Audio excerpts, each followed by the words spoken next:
बिस्मिल्लाहिर्रहमानिर्रहीम। अस्सलामु अलैकुम। नाज़ो बचपन से ही अपनी माँ के साथ हमारे घर में काम करती थी। वो एक गरीब मेहनतकश औरत की बेटी थी। 14 बरस की नादान लड़की, ज़माने की ऊंच नीच से बेखबर, अपनी सोचों में गुम रहती, दुनिया को अपने सादा दिल के आईने में देखती, इसलिए ये दुनिया उसे बहुत अच्छी लगती थी। कभी वो एक खुशहाल घराने की बेटी थी। उसके वालिद निसार की अपनी फलों की दुकान थी। निसार एक ईमानदार और मेहनती फ्रूट फरोश था।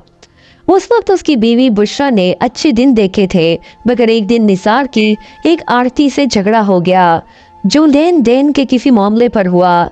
बात इतनी बड़ी कि दुश्मनी में बदल गई। चंद दिन बाद उस आड़ती के आदमी बाजार में आए और निसार को उसकी दुकान पर गोली मारकर कत्ल कर दिया। निसार की मौत के बाद जैसे गुर्बत का कहर इस खानदान पर टूट पड़ा।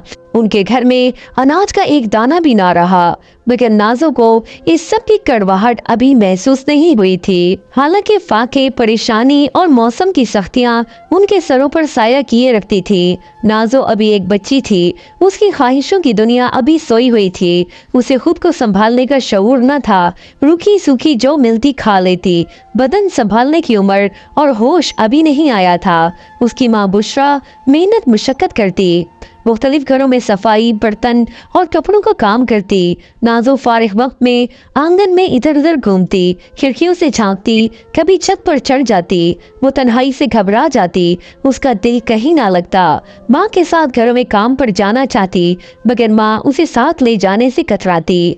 नाज़ो को दूसरों के घरों में झांकने, उनकी बातें सुनने में अजीब सी दिलचस्पी थी।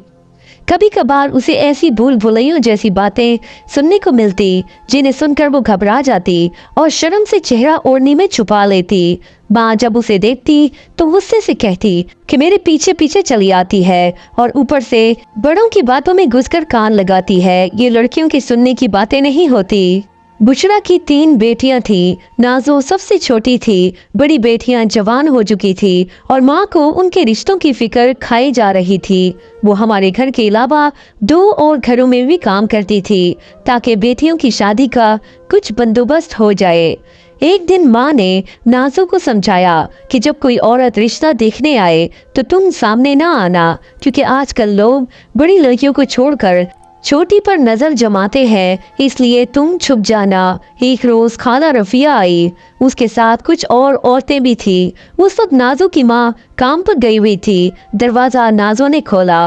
वो भी नहाकर निकली थी और बालों में क्लिप लगा रही थी। खाला रफिया ने नाज़ो का उजला चमकता चेहरा देखा तो चौंक गई। कहने लगी, नाज़ो तुम तो बड़ी हो गई हो, क्या खूबसूरती निकाली है। अच्छा, माँ को बुला लाओ, कहना खास मेहमान आए हैं, जरूरी काम है। नाज़ो नादान जरूर थी, मगर ये बातें समझने लगी थी। फौरन समझ गई कि ये औरतें उसकी बड़ी बहनों का रिश्ता देखने आई है।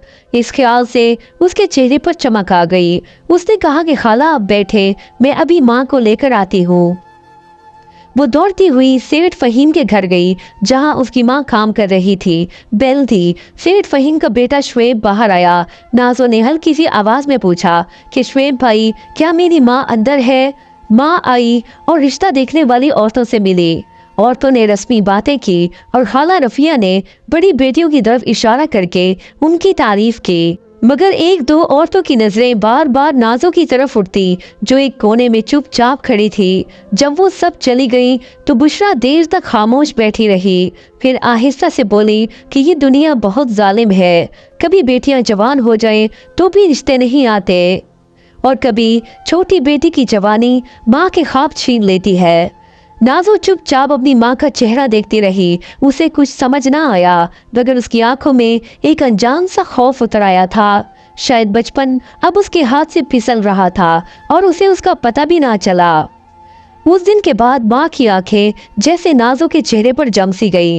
वो अक्सर चुप रहने लगी। बड़ी बेटियों के लिए जो रिश्ते आते वो नाजों को देखकर बदल जाते। माँ का दिल हौलता जैसे कोई साया है जो छोटी बेटी के वजूद पर मंडला रहा है। हाला रफिया दोबारा आई। इस बार वो तन्हा थी और बात कुछ और लेकर आई थी।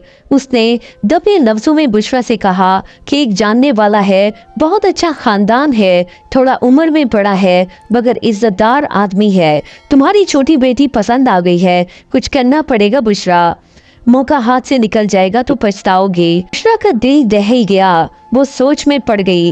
वो जानती थी कि ये इज्जतदार मर्द कौन हो सकता है। शायद वही जो बाजार में उसके काम करते वक्त नाजू को देखा करता था, मगर गुर्बत, रिश्तों की बंदिश और तन्हा माँ होने का बोझ उसकी सोच पर हावी आ गया। चंद दिनों बाद नाजू को साफ सुथरे कपड़े पहनाए गए, उसके बाल संवारे गए और माँ ने कहा कि बेटा, हम कहीं मेहमानों के यहाँ जा रहे हैं, तुम अच्छी बच्ची बन के रहना। वो उस मेहमान से बेखबर थी। उस रोज नाजू की मंगनी कर दी गई एक 50 साल शख्स के साथ जो शहर के बाहर किसी गांव में रहता था। नाजो की उम्र अभी सिर्फ 15 साल थी। शादी जल्दी कर दी गई। नाजो को उस शख्स के साथ एक पुराने से घर में भेज दिया गया। वहां सिर्फ वो शख्स, उसकी पहली बीवी जो बीमार थी, और एक मुलाजिम रहते थे। नाजो के लिए वो घर कैद खाना बन गया। ना तालीम, ना हम और साथी, ना हंसी, ना खेल। वो जो कभी छत पर चढ़कर परिंदे देखा करती थी, अब दिन रात खामोशी से बैठी रहती। कुछ माह बाद वो माँ बनने वाली थी। उसके अंदर बचपन मर चुका था और माँ बनने की तैयारी एक अजीब सी अधूरी संजीदगी के साथ हो रही थी। वक्त गुजरता रहा। नाजो ने एक बेटी को जन्म दिया। उसके दिल में एक नई उम्मीद जागी। शायद वो अपनी बेटी को वो सब कुछ दे सकेगी जो उसे नहीं मिला।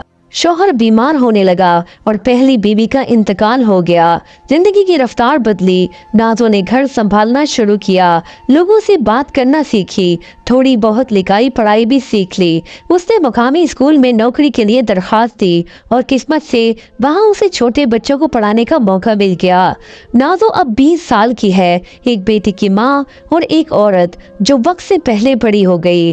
उसकी आंखों में अब भी ख्वाब है, मगर उन ख्वाबों की शक्ल बदल चुकी है।